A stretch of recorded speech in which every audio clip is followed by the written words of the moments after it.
Bon, aujourd'hui du coup on est avec Pierre. Et du coup aujourd'hui on va parler de Monica.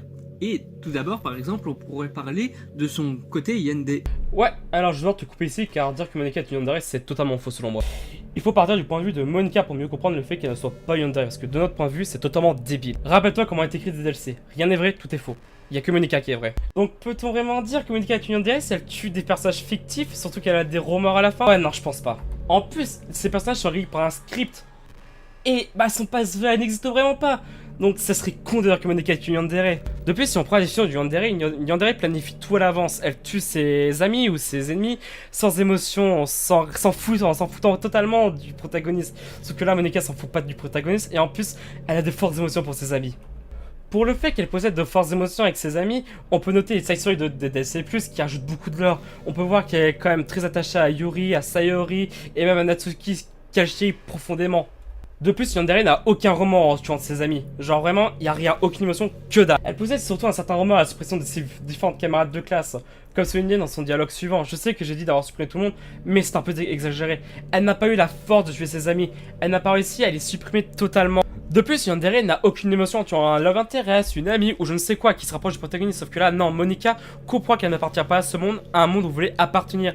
Et va se supprimer elle-même, même si on l'avait déjà commencé. Elle va tout remettre en place, le club, ses amis, tout. Donc vraiment, dire que Monica est une yandere ici, c'est totalement con. Et sur le fait qu'une yandere planifie tout à l'avance, c'est aussi pas tout respecter, parce que tout simplement, elle n'a pas eu le temps de réfléchir. Pensez, mettez-vous à la place de Monica. Elle n'a pas le temps de réfléchir, elle est dans un script qui tourne et elle a besoin de vous, le joueur.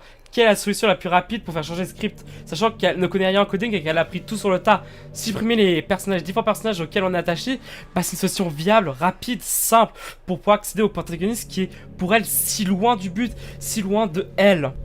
Donc dire que Monica est une yandere, pour moi c'est totalement débile. Vraiment à la base même du yandere, bah c'est pas du tout respecté. La seule yandere qu'on aurait vraiment dans des DLC, ça serait tout simplement Yuri. Et encore là, c'est exagéré de dire que Yuri est une yandere.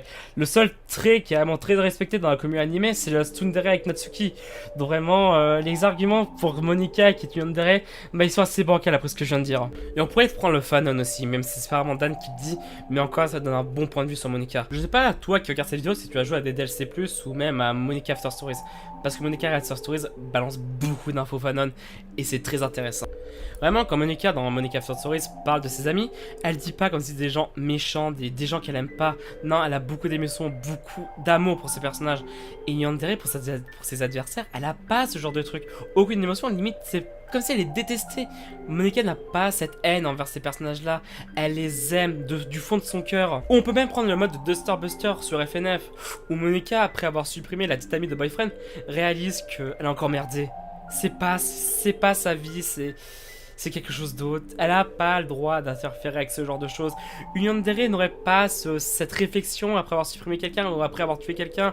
Elle s'en battrait les couilles et elle irait tuer plus de gens. Monica n'est pas de ce genre d'avis, de ce genre de pensée. Je vais vous demander de vous mettre à la place de Monica pendant quelques instants, vraiment. Imaginez-vous dans un monde où il y a un script, une loi suprême ou que vous êtes obligé de suivre, quelque chose qui vous dicte ce que vous devez faire. Et vous avez devant vous l'homme de votre vie ou la femme de votre vie, ou je m'en fous. Et on vous dit que vous pouvez pas l'avoir, que le script nous vous interdit de l'avoir. Ce serait quoi votre solution? Sachant surtout que rien n'est réel, que vous êtes la seule personne réelle avec un libre arbitre. Est-ce que vous serez le premier à tuer ses amis en n'ayant aucun remords? Bah oui, parce que c'est la seule solution en fait. C'est le seul truc que vous pouvez faire et que vous êtes accessible. Vraiment. Est-ce que je peux vous dire à ce moment-là que vous êtes une yandere ou un yandere? Bah non, parce que c'est le seul choix que vous avez fait. Et surtout, vous les tuez mais à contre-cœur. Vous tuez vos amis, celles que vous avez vécues avec longtemps, celles que vous avez partagé plein d'émotions. Mais je peux vraiment pas vous dire que vous êtes une yandere. Et maintenant, est-ce que vous pensez que vraiment que Monica est une yandere? Est-ce que vous pensez encore à la théorie disant que Yuri et je ne sais quoi, Sayori est juste amie d'enfance, c'est Natsuki et la tsundere et que Monica est juste une yandere qui tue par folie d'amour? Moi je pense que non, vous pouvez vraiment pas dire ça. Sachant tout ce qui se passe dans des DLC+, le script, l'histoire annexe, etc. Vous pouvez vraiment pas dire que Monica est une yandere. Bref, encore je te laisse repartir sur Monica, j'ai assez gueulé pour ça et encore désolé d'avoir interrompu ta vidéo. Peace. Ouais, moi aussi j'ai adoré. Mais je déteste les gens qui me coupent la parole.